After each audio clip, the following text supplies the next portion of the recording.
هنتكلم النهاردة عن ازاي استخدم موقع اكاديميا. تمام، اتكلمت في فيديو قبل كده ازاي انشئ حسابه على اكاديميا، انما النهاردة هنتكلم ازاي نستخدم موقع اكاديميا في البحث العلمي. تمام، هو موقع اكاديميا عبارة عن موقع لمشاركة الابحاث العلمية ما بين الباحثين.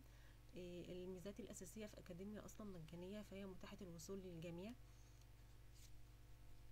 طيب، أهمية موقع أكاديميا ايه؟ أول حاجة الظهور. لما انت بتحمل الأبحاث العلمية بتاعتك فبيقدر يوصل لجمهور واسع. تمام، عشان أكاديميا أصلا بيضم ملايين المستخدمين، فبيديك فرصة ان شغلك أو فرص اكتشاف الشغل بتاعك يكون كتير. التواصل، تاني حاجة ان هو الباحثين ممكن يتواصلوا مع الآخرين في مجالهم أو في أي مجالات تانية، فده بيؤدي للتعاون والمناقشات ما بين الباحثين. الوصول إلى الأبحاث، هو يمكن للمستخدمين الوصول لمجموعة واسعة من الأبحاث في مختلف التخصصات. ده بيكون مفيد جدا طبعا في مرحلة مراجعة الدراسات السابقة، وطبعا البقاء على اطلاع مثلا بكل الحاجات الجديدة في المجال بتاعنا. بيوفر برضو أكاديميا تحليلات وقياسات حول مثلا عدد الأشخاص اللي شاهدوا الملف بتاعك، اللي قاموا بتنزيل الأعمال بتاعتك. فدي طبعا بتساعد المؤلف نفسه ان هو يشوف مدى تأثير اعماله على الاخرين او على الباحثين التانيين. تمام،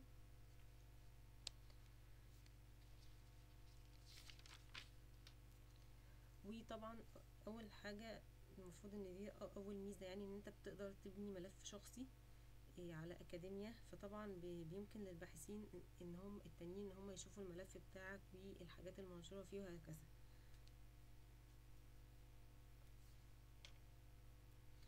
وممكن طبعا ان في حاجة اسمها نوتيفيكيشن او تنبيهات النشر، اللي هو الباحثين ده بيشوف لو انت مثلا دخلت على شخص وعملت له فولو وكده، فممكن يجيلك تنبيهات باخر حاجة هو نشرها ايه حسب النشر. تمام، خلينا نشوف الحاجات دي. اول حاجة هنعمل لوج ان، ونختار هنا الايميل هنكتبه والباسورد. انا اصلا عاملة حساب. تمام كده، فتحنا اكاديمية قدام. اول حاجة لو انا عايز ابحث عن الابحاث، هو طبعا مفيد جدا ان انت تجيب الدراسات السابقة والابحاث السابقة. لو مثلا بحثت عن فيس ريكوجنيشن،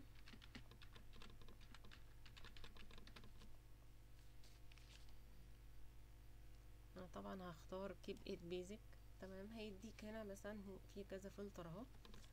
طبعا اي سيرش لازم يبقى فيه مجموعة من الفلاترز اللي انا بعتمد عليها. تمام، هو هنا جايب لك عن طريق البيبر تايتلز، يعني ال الابحاث اللي ليها نفس العنوان او مقاربة للعنوان اللي انا كتبته في البحث. تمام، ممكن هنا تختار البيبرز اللي هي ليها أحقية أو المتاحة فول تكست، والبيبلز والفيديوز والكورسز. خلينا بس في البيبر تايتلز دي. في مجموعة فلترز تانية كمان، هو ممكن يخليه بقى من البسط السنة الماضية بس، أو خلال 5 سنين فاتوا.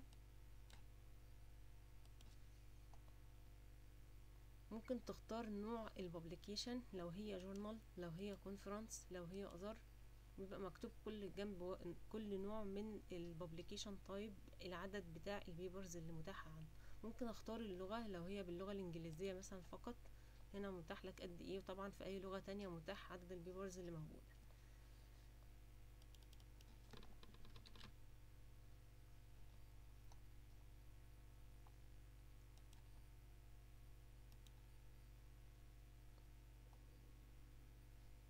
هنا مثلا البيبر دي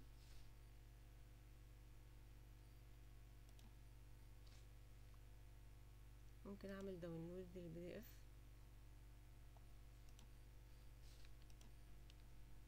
هنا نزلت خلاص، ما بتبقاش الفول تكست، هي بتبقى جزء منها يعني. ممكن طبعا ادخل على الشخص ده واعمل له فولوينج، بحيث اي حاجة بقى ابديتس هتظهر هتحصل لي الباحث ده هيجيلي نوتيفيكيشن بيها.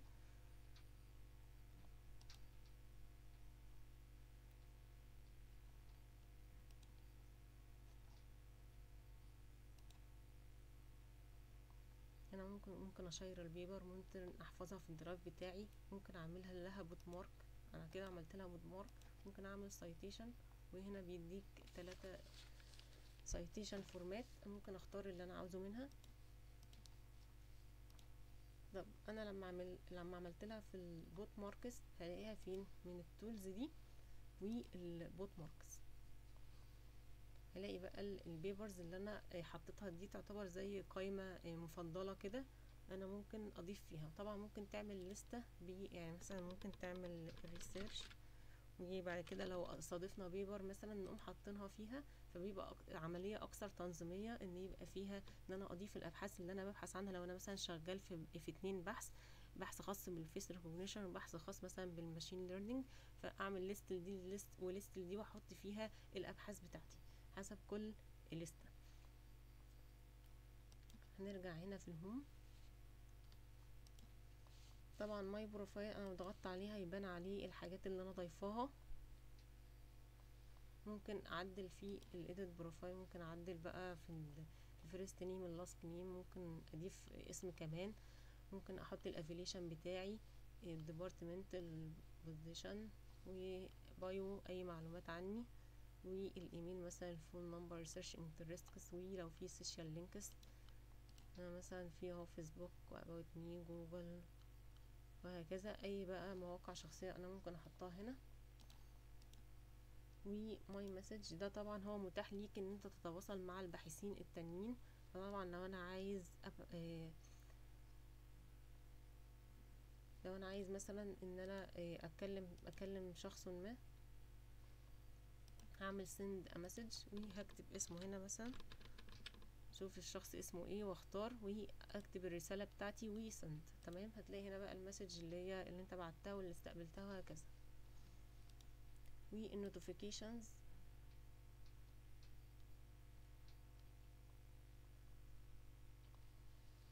دي بقى هيديلك نوتيفيكيشن مثلا مين زار الملف بتاعك، مين حمل الفول تكست بتاعك وهكذا.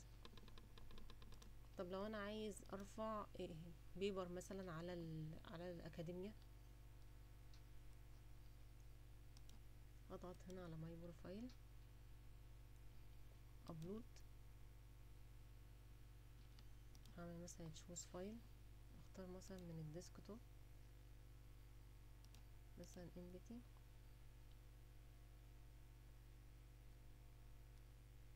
مثلا كونتينيو.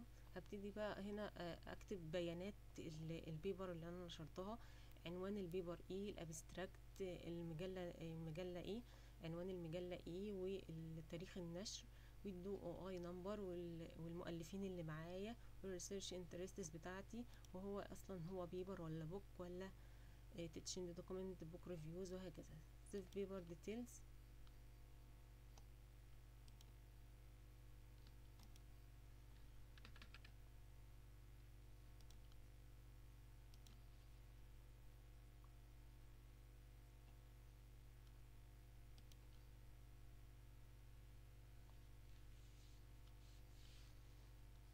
طبعا انا ضايفه بيبر فاضيه.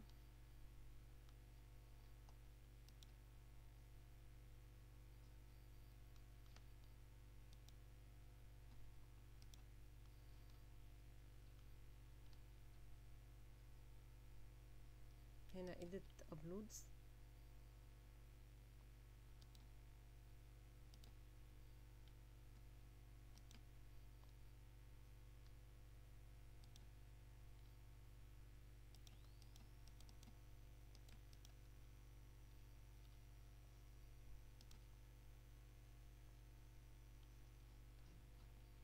هنا لو انا عايزه اعمل لها delete،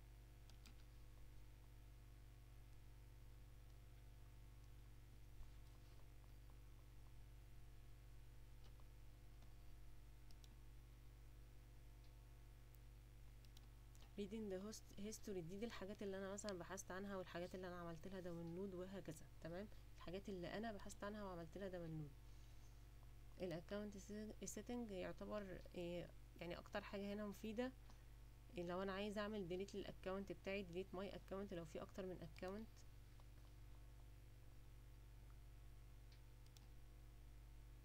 البيزك اناليتكس، ده بقى هو بيديك مقاييس او احصائيات حوالين الشغل بتاعك او مدى تأثير الشغل بتاعك، تمام، بخلال 30 دايز او 60 دايز. في طبعا حاجات بتبقى متاحة في النسخة المجانية وحاجات مش متاحة في النسخة المجانية.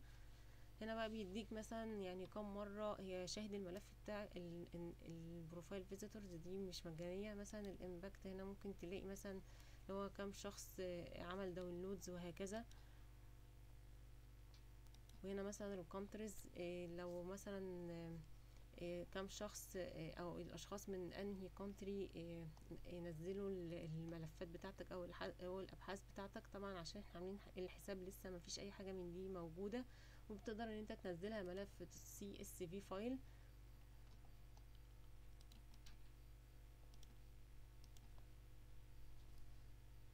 احنا طبعا قلنا ازاي نعمل فولو للناس، ممكن الجورنالز كمان لو موجوده.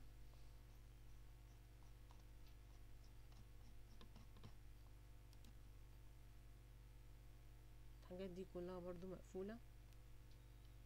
طبعا في مجموعه من المجلات اللي هي اوبن اكسس وبير ريفيو موجوده في اكاديميا، ممكن تطلع عليها من هنا.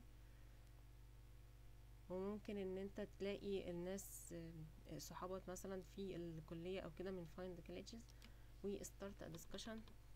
ده لو انت عايز مثلا تعرض حاجة من شغلك، تعرضها discussion بحيث ان الناس تدخل تقول رأيها في البيبر ايه. فده في الجزئية دي هي اللي بتساعدك في الموضوع ده.